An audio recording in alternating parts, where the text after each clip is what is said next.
Hey, it's Becky and today I'm doing another SPFBO try chapter / first impressions video.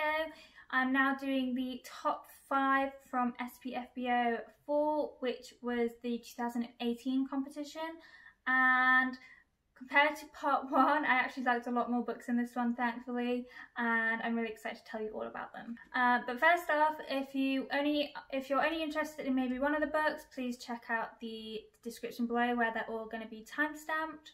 And if you want to learn more about any of the books or any of the SPFBO books, I've got a master list of all the books in the description below as well in a Google spreadsheet. Because I was ill last week, this video is definitely coming a little bit late, and that's kind of shifted my schedule a little bit as I didn't do any reading last week for this challenge. However, I'm thinking it's definitely going to be a 5-book challenge per video rather than 10 books is when I first started. But hopefully you're still enjoying them and you're finding lots of fantasy books to put on your wish lists. If you want to see part 1, I will leave a little thing up here so you can go check it out. Or if you want to see 2019's finalists, I also did a video of that the other week as well. So let's just get started. The first book I read was Symphony of the Wind by McKinnon. Symphony of the Wind is about 2 point of views who are hunting the person that has killed their loved one. From the blurb, I wasn't sure whether the loved one for each of them was the same person or whether it was 2 separate assassinations but the same killer. But either way, I really liked kind of the vengeance plot line and how they're going to have to work together. It's something that's been done before, but I was excited to read it because I don't think I've read a book similar in a while. Plus, out of the vengeance that's talked about, there's also more secrets to uncover that both our characters are not meant to know. Tyson and Serena have really dropped themselves in a pile of secrets that is really going to bury them if they're not careful, and I'm excited to see how they learn to work together in order to get things done. The blurb also mentions magic powers, steampunk, airships and monsters, which I'm really excited to see what all this is about. From the very first page, Symphony of the Wind has amazing world building and descriptions. We're on a skyship at first, and I really enjoyed the descriptions of what it's like to be on top of the deck whilst they're in the sky. And these skyships are called rain catchers, and they're going to actually catch rain, I guess. They have to go and find water to deliver it to places that maybe don't have it, or at least that's what I took from the book at first reading. There's also an additional spire thing, which is where they're catching the rain, and this is because these spires attract the storms, and there's kind of a concentrated storm, and that was just beautifully well written as well. On the Raincatcher, there's 2 separate people that are really standout characters to me as who we're going to be interested in later on in the book. The first one is our point of view character Serena, and she has grown up in an orphanage and wants to be a captain of her very own ship. She's also got a very clear description of her having green hair, and I'm kind of curious as to whether this is like a normal thing to have in this world or whether she's kind of a standout, not like other girl, and that worries me, but it's going to be good to figure out in the book because I've not read anything bad or to make me believe this is the case so far. It's just mentioned offhand that she has green hair. She's quite a tough girl and she doesn't really follow orders as well as maybe she should.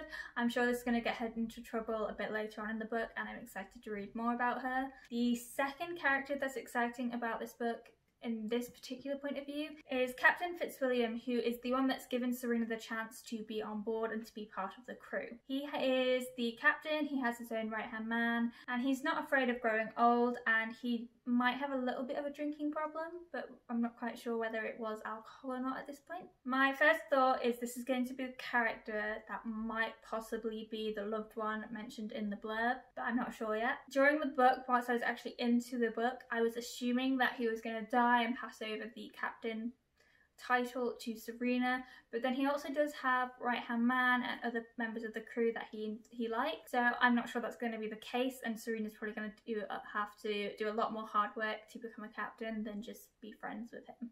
The chapters whilst we're on the Raincatcher also gives us some knowledge of the Faith Codex, which is kind of the religion in this book. We learn that the orphanage Serena was in is actually run by the church, and there's both greater gods and lesser gods in order to pray to, but there's not much knowledge yet about what these people are. However, I do think that the mention of them maybe suggests they're going to be a bigger part later on in the book, and I'm intrigued to see how they fit in. Our other point of view character is Tyson Gallows, who is a street kid turned policeman, and he is very strict about his job and he wants to keep his job, and he works in the city of Delphia. He's very uptight. He reminds me a little bit of the detectives I would read in the books my parents would read when I was smaller. The city of Delphia has a curfew and it's a very strict authoritative regime. So I'm kind of intrigued to see what his life is like, why he's turned to being a policeman. One of the other characters in this book kind of calls him out for being a policeman, so there's definitely some tension there about his change in life. And yeah, there's a lot of different things that make me intrigued about his side of the story. The main one is definitely the poison veil that is stopping people from going out to sea and escaping. Apparently this poison veil can burn your organs from the inside, and it's obviously going to be really painful if you do try to go out and through it. I'm really intrigued to see as to how that veil has come about and whether it's put there by someone else and why, and whether these people are actually trapped in the city. So would I continue reading? I'm putting this down as a maybe. I found lots of different things intriguing, but I read this in two 30-minute halves because I think the first 30 minutes I was just really tired, I wanted to go to bed. However, it did take me like 2 days to go back to read the next 30 minutes of it in order to make up for my hour. That just made me realise that whilst these things intrigued me, I just wasn't bothered about reading the book, and I think maybe it was the writing style that I wasn't getting on board with. It wasn't dragging me along with those intriguing parts. Or I might have been burnt out or a little bit in a reading slump as I was starting to get ill. I'm not quite sure, so I'm going to put it as a maybe because it's not a bad book. I don't think there's anything wrong with it apart from potentially the not like other girls green hair main character, but I don't know just yet, so I will give it a second chance. But it's definitely not a priority, and the other books in this list are definitely above it already, just as a spoiler. So the next book I read was Sworn to the Night by Craig Schaefer. This is another urban fantasy book, and from the blurb, it actually has quite impressive world building and backstory. So of our main two characters, Marie keeps dreaming of her kind of past lives, and Nessa has witchy powers in which she doesn't quite know how to control. And there's a long-lasting curse which has stopped them from being with one another and from claiming their full potential, basically. The blurb doesn't really tell you who the villain in this story is or who is going to be the bad guy towards the two girls.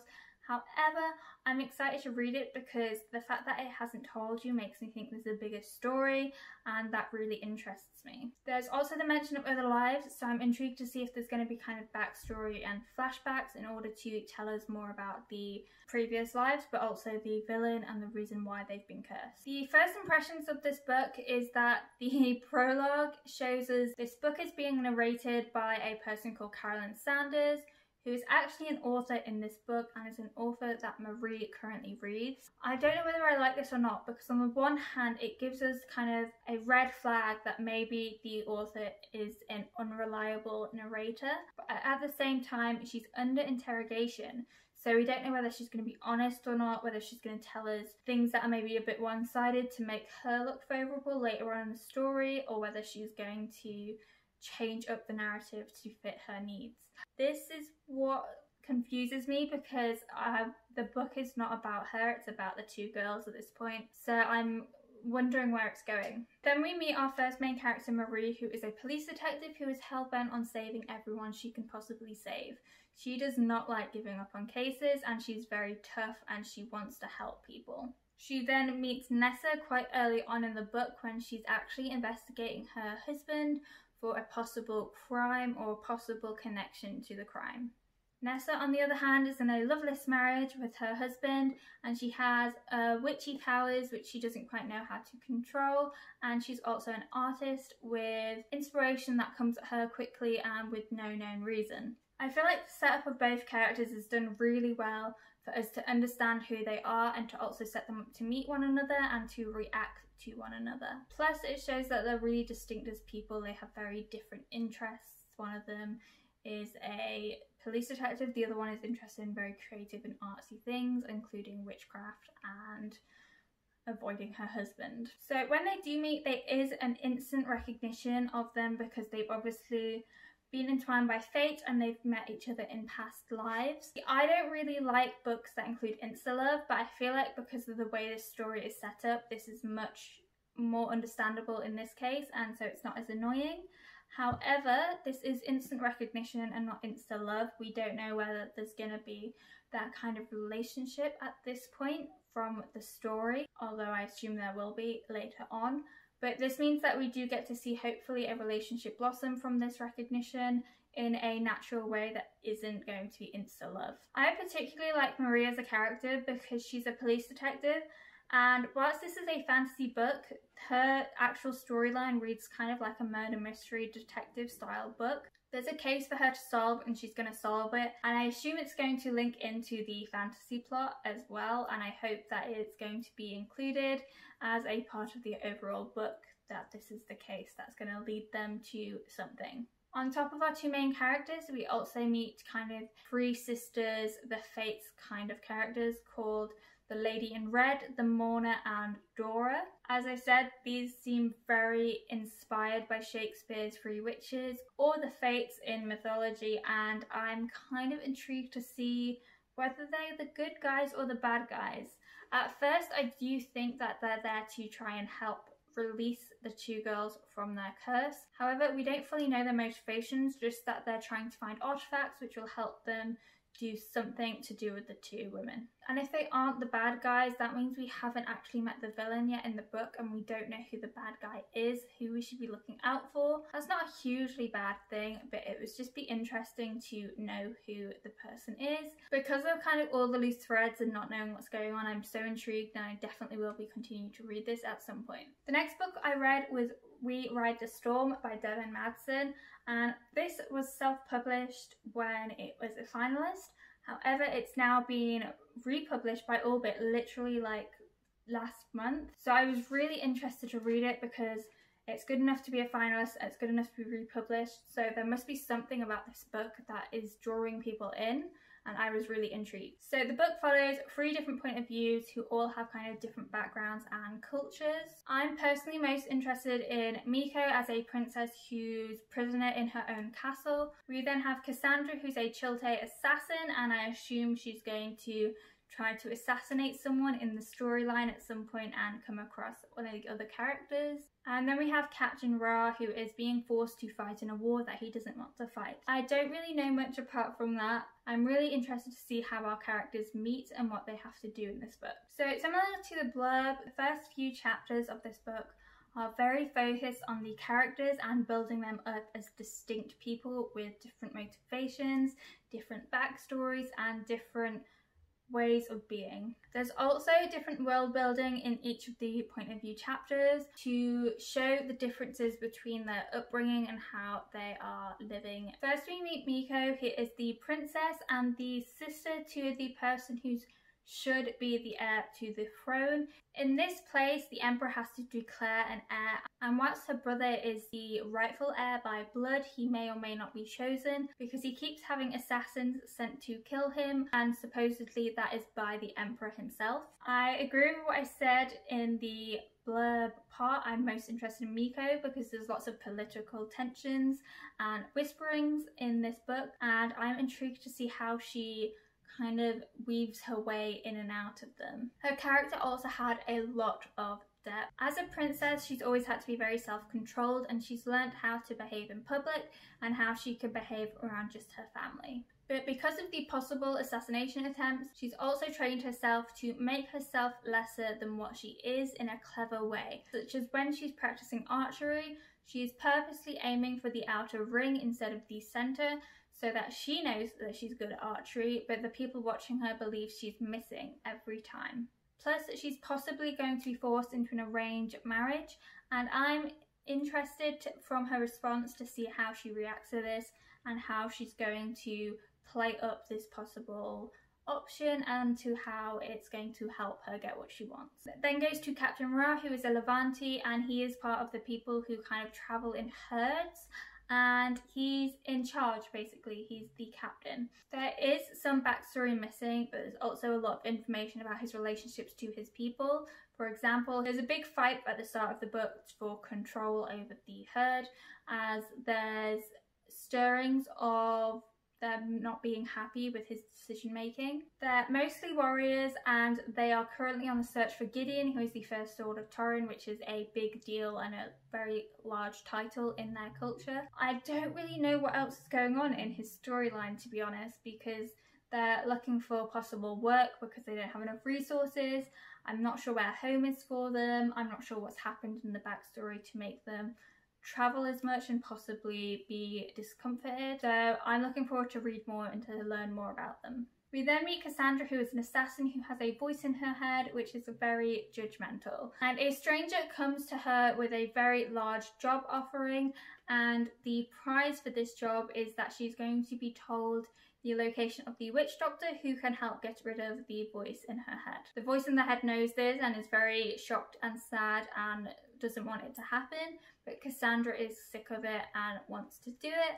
And really that's the most of what we've seen. We do see her actually assassinate someone in the start of her chapter, but we're not fully sure whether this is a player in this overall book, whether it's just a show of Cassandra being an assassin. Due to the assassination attempts on Miko and Miko's brother, I'm assuming that Cassandra is going to be sent to them at some point, and that's going to cause them to meet each other and their two stories to collide. At this point, I'm not sure how Ra really fits into this, but I'm intrigued to see what happens. The book seems to be very character focused, and I still can't get a grasp on the plotline. However, I was really enjoying reading it, and I will be reading it in July, I think, to read through the entire book. The next book I read was Gods of Monsters by Barbara Kloss, and reading the blurb, there is a lot going on in this book. So the 5 provinces are a place where magic is banned, but our main character has accidentally killed her sister with the magic powers she has, and she's exiled herself to kind of the wildlands, which are kind of not as nice, I guess, to avoid being killed on sight. I assume there is a death penalty for magic in the provinces. But instead of wallowing, she becomes a healer in order to help as many people as she can. And I quite like her character already from this. I feel like she sounds like a character with a lot of backstory of grief and depth, and I assume she didn't mean to kill her sister as she did exile herself. But then something is hunting Sable. Is kind of a necromancer, and she needs to try and get away from it. And the key things is I want to know why the necromancer wants Sable and whether someone else has sent this thing or not, and I'm not quite sure. I'm excited to find out. And because of the way it's worded, I'm under the impression that Sable might be more important than what we think in some way. I'm not sure who her sister was, but maybe it was someone of high power. We'll see. And then we have a second character called Joss, who is of the 5 provinces as well, and is kind of illegally trying to get help by Sable in order to help heal his father. I'm interested to see whether Joss is actually going to be helpful, or is actually going to like Sable, or whether he's going to be prejudiced because she's being outlawed or anything like that. And I'm interested to see whether he's going to help her, or whether he's going to maybe hand her in for magic. So the prologue starts off literally telling us exactly how Sable killed her sister. And I was correct. Sable is actually really important because she's from a very high-powered family where her older brother is the heir to kind of the throne or the court or the clan or anything like that. Because of this, I really liked that we had this backstory because it gave us the ties to her family that we otherwise wouldn't have got if it had gone straight into Sable in exile.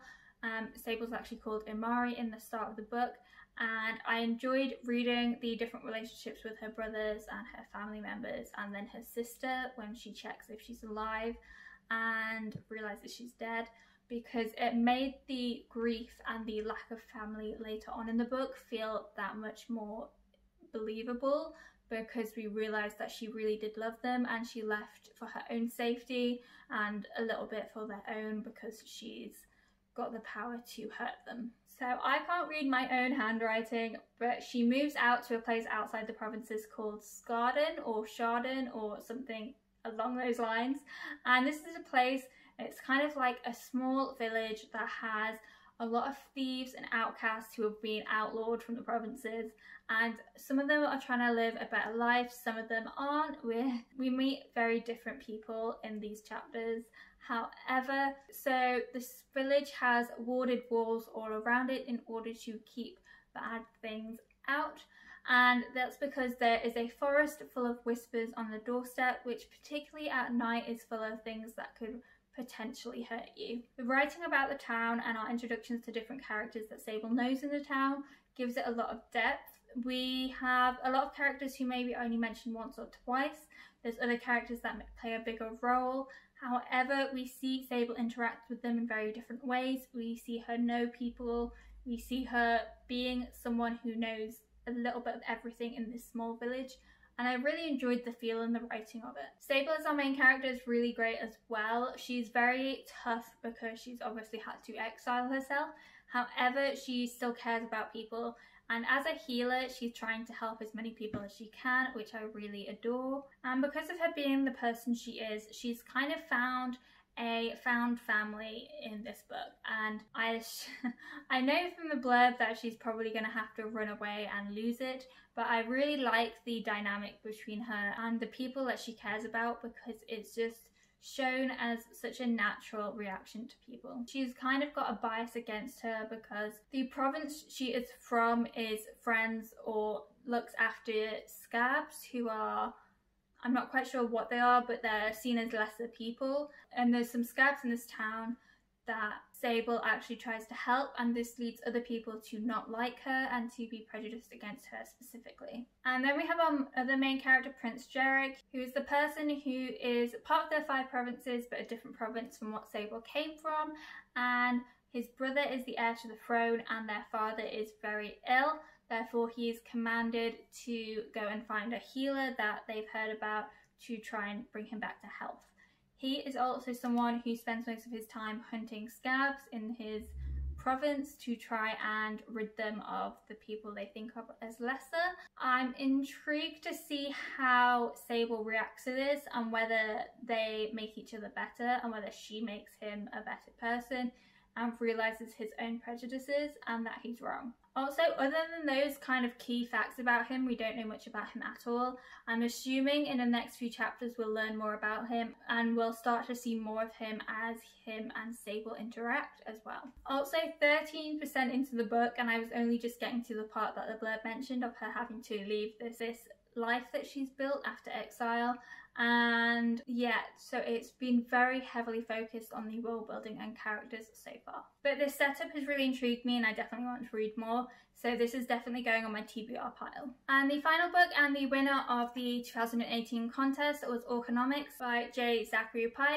And I kind of understand why this book was the finalist and the winner. Almost immediately from the blurb, Orconomics shows itself off as a book that's so different to all the other books on this list. Whilst most of these books were high fantasy or urban fantasy, this is a high fantasy but with a very satirical take, and it's meant to be humorous rather than taking itself seriously. Apparently it uses lots of different tropes and it kind of has a take on a humorous take like I think Terry Pratchett's books do, but I've never read any of his books, so don't take my word for it. In Orconomics, questing and becoming a hero is done as a career and as a way to gain fame and fortune, rather than being noble and righteous and being a good person.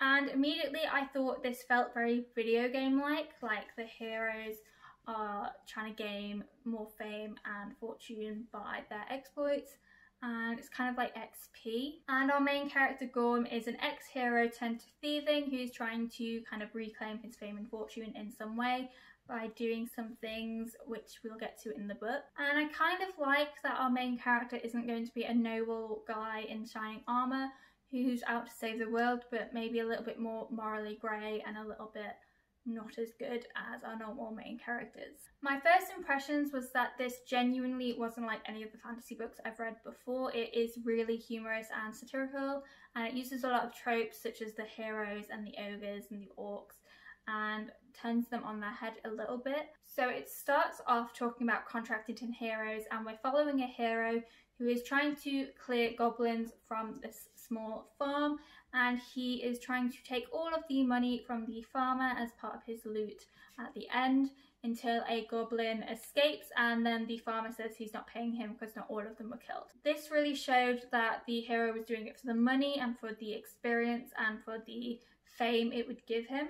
And I really liked that then our actual main character came in and robbed the guy of his, like, all of his fancy gear and saved the goblin as well. Despite robbing the hero, however, it really shows off that Gorm has more of a moral compass than some other heroes, because whilst he saves the goblin from being killed by the hero, he then goes out of his way to go to the city in order to get the goblin papers so that he can be put on a no-kill list that heroes would actually get minus points if they killed him. Talking about points, I want to talk about the system the heroes have. There is the Forces of Evil, or FOE for short, and these are made up of Shadowkin, who are kind of the bad guys. And these points add up so they can rank up, and once they rank up they get bigger and better quests, so bigger and better loot, and therefore more fame and fortune. The quests are all run by the church in this book and the guild, who are in control of the loot and like divvying out the loot at the end, but also giving out quests and ensuring heroes are going on quests that meet their rank. I found the point system to be very reminiscent of like when you're trying to grind on Elder Scrolls Online and you're trying to get more XP in order to get the better equipment and to get the better quests and the better loot at the end of it. But because of this, the good guys aren't really the good guys, because they're only doing these quests out of selfish reasons, and I really enjoyed that they turned it on the head, that our main character isn't the stereotypical hero in this book. I definitely get why this won the competition, because it was so unique compared to the other ones that it really blew everything away. On top of that, it has really good writing as well. So out of these books, there's 4 books I definitely want to move on to my TBR. And out of this part and the first part, I want to read 6 of them, and that means 4 books are going onto my DNF part, which I do think is probably too many books to be on my TBR, but they were all really good books, so I'm excited to see where the rest of my challenge for next week goes when I start reading 2020 entrants. If you like my videos doing first impressions, please do let me know in the comments, because I don't know if I should be still doing them or whether people are enjoying them. And please let me know if you've read any of the books in any of the previous finalists or any of the entrants for this year's, and let me know what you thought, because I really want to talk to other people about these books, which is why I'm doing these videos. And thank you for watching, and I hope to see you again soon.